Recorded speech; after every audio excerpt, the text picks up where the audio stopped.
quick video on some cables that I received from Amazon. I purchased additional cables because I need the extra length. The hard drive, external hard drive SSD that I bought, Crucial, 4 terabyte.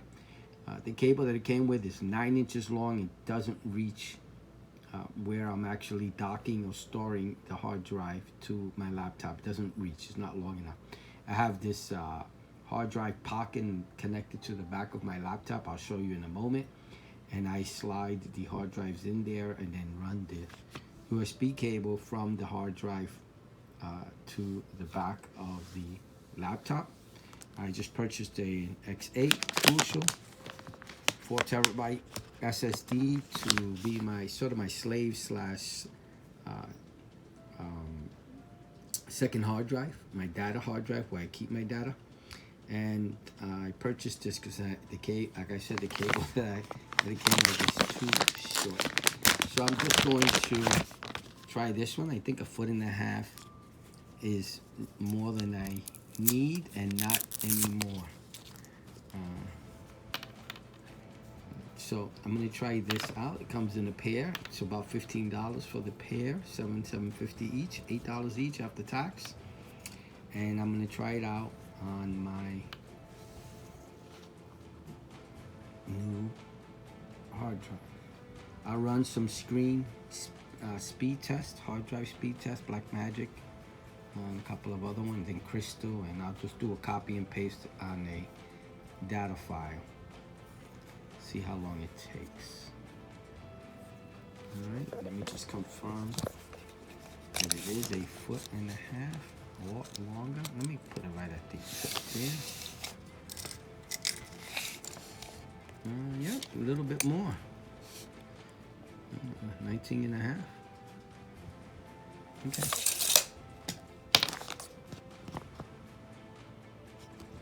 It's supposed to be 1.5. All links will be below in regards to the items I'm showing you, the pocket, and this is the actual Crucial hard drive itself. And I'll take it out first. And this is the actual pocket. I run this little hole there. I run this through there. And then I connect the hard drive to it. Now that it's firmly connected, connected to the back of my laptop. And it's a lot longer than I thought I needed. Not too bad. It's in here somewhere. A USB port. Oh, there it goes. Alright, this is the Crucial. It's supposed to be, this is a hard drive I just got the other day, and this is supposed to be 1050 megabytes read and write. So let's see if I get that with that cable. Now with the regular cable that it came with, it works just fine. I get the speeds I'm supposed to get. I also tried another cable I had, but the cable I had was a little bit longer than this, and I didn't like it. It was too long. So I'm looking to get a shorter, more compact cable. All right, let me just try it out.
tests ran well, except for the copy and paste. That was that didn't work well at all. I was only getting max 107 megabytes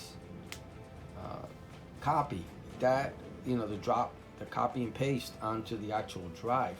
Now, when that happened, I unplugged, plugged it back in, made sure the cable was connected, rebooted the computer. I tried all kinds of things to make sure it wasn't something wrong at my end.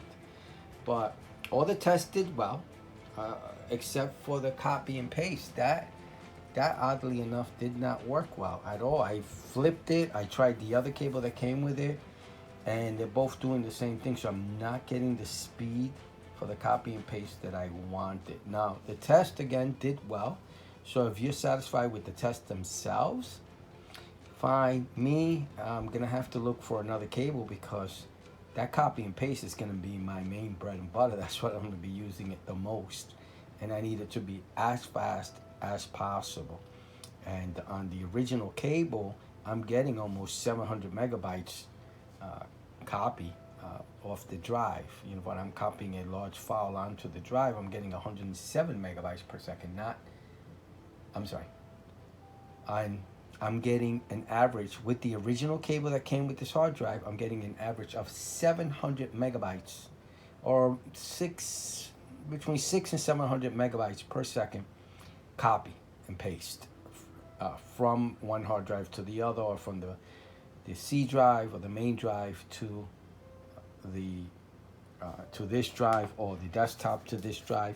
I'm getting an average of almost 700 megabytes per second. With this cable, only 107 was the max. I didn't get anything better. So I don't know. It's up to you. For me, I got to look for another cable. My loss, your gain. All right.